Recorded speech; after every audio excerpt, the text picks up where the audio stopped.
These are the principles Paul lays down for divorce and remarriage of Christians. And it's important to remember that Paul is writing these principles for fallen people, sinful people who will fail to obey as they wish they did. And God's grace covers that sin.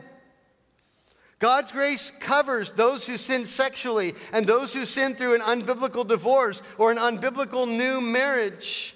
You say, well, what do I do? I got divorced and that wasn't biblical, and then I got remarried, and now I'm married, and my new marriage wasn't on biblical grounds. What am I supposed to do? Should I divorce my wife? No. Don't compound two sins with a third. You're married now. That's done. That ship has sailed. That train has left the station. You are married to that woman. And so what you have to do is the same thing you would do with any other sin that you've committed and you realize you've committed. You acknowledge it to the Lord. You confess it to the Lord. You say, Lord, I know that was wrong. I'm sorry. Thank you for your grace. Forgive me. And help me now in this new marriage.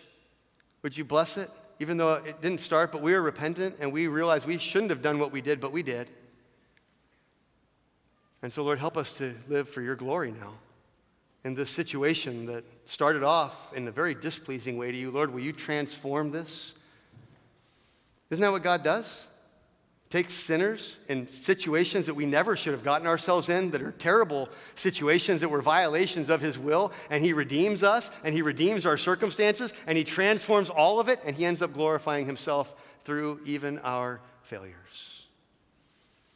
What a good God we serve. Heartfelt repentance and confession to the Lord is actually the solution for every sin, isn't it? Not just divorce, not just remarriage. You know, if you haven't sinned in those ways, you've never been divorced, you've never been remarried in an unbiblical remarriage, the reality is we all sin and fall short of the glory of God. It's just now right around 12 o'clock.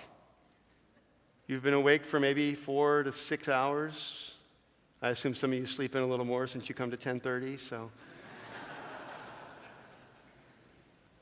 How many sins have you already committed just in the few hours you've been awake today? Probably more than you would want us to put on the screen behind me for everyone to see, right?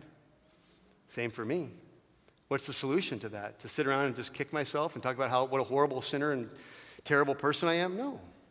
Confess it. Seek God's help to walk in holiness, to walk in obedience.